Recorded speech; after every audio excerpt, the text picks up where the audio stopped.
So guys हामीले YouTube channel सुरु गर्न बित्तिकै हाम्रो मनमा यो शंका पनि हुन्छ कि मसँग भएका यी 15-20 वटा टपिक पछि फेरि नयाँ टपिकहरू कहाँबाट ल्याउला त र यसलाई के हामीले 2-4 वर्ष या त्यो भन्दा पनि लामो समयसम्म कन्टिन्यू गर्न सक्छौं त।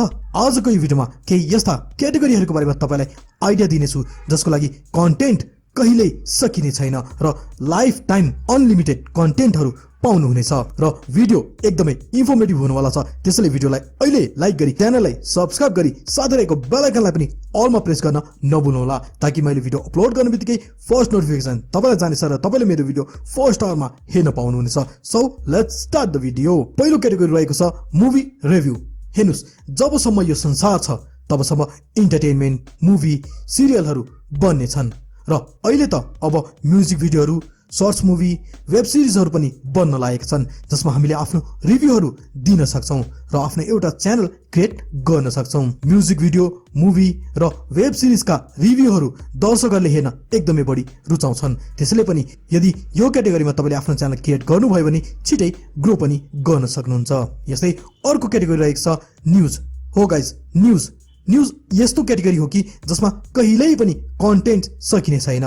यसमा पनि तपाईले थरीका क्याटेगोरीहरूमा न्यूज बनाउन सक्नुहुन्छ जस्तै politics news, entertainment news, share बजार, मार्केटिङ, फाइनेन्सहरूको बारेमा न्यूज बनाउन सक्नुहुन्छ।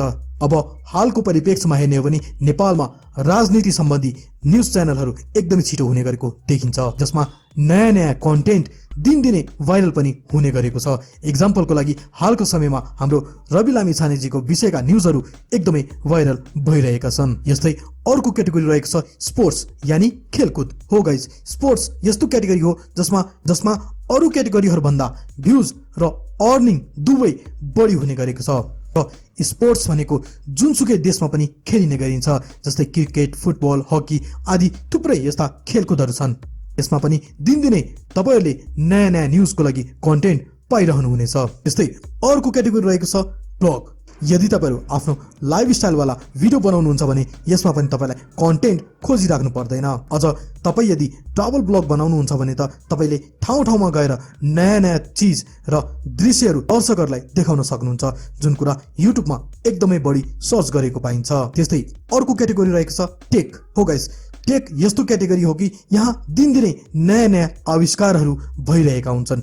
टेक्नोलोजी यस्तो क्याटेगोरी हो कि यसमा कहिल्यै पनि कन्टेन्ट सकिने छैन।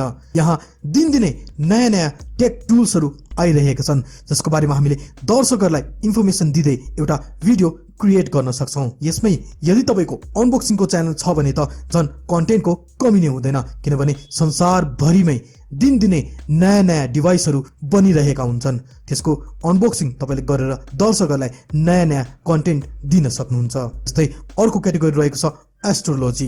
यदि तपाईँ एस्ट्रोलोजर हुनुहुन्छ हैन, यदि तपाईँ अब दिनदिनै राशिफलहरू बताउनुहुन्छ भने तपाईले हरेक दिन नयाँ विषयमा राशिफलहरू दर्शकलाई दिँदै र भिडियो पनि क्रिएट गर्न सक्नुहुन्छ। त्यस्तै अर्को क्याटेगोरी रहेको छ एजुकेसन।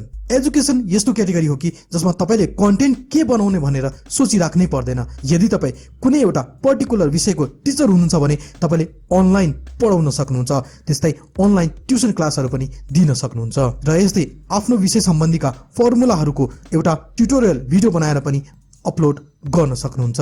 सो गाइज, यी त थिए मेरा मनमा लागेका केही क्याटेगोरीहरू जसमा कन्टेन्टको कहिल्यै पनि कमी हुने छैन। सो यी मध्ये तपाईँ कुन क्याटेगोरीमा आफ्नो युट्युब च्यानल सुरु गर्दै हुनुहुन्छ त तल कमेन्ट गर्न नभुल्नुहोला। र यदि गाइज आफ्नो भिडियो भाइरल कसरी गर्ने, आफ्नो भिडियोलाई फुल अप्टिमाइज कसरी गर्ने भन्न जान्न चाहनुहुन्छ भने लेफ्ट साइडमा रहेको भिडियोमा अहिले क्लिक गर्नुहोला भन्दै आजको लागि गाइज यति नै। नेक्स्ट फेरि पनि डेफिनेटली भेट्ने वाचा गर्दै जय देश जय Nepal, take care and good by.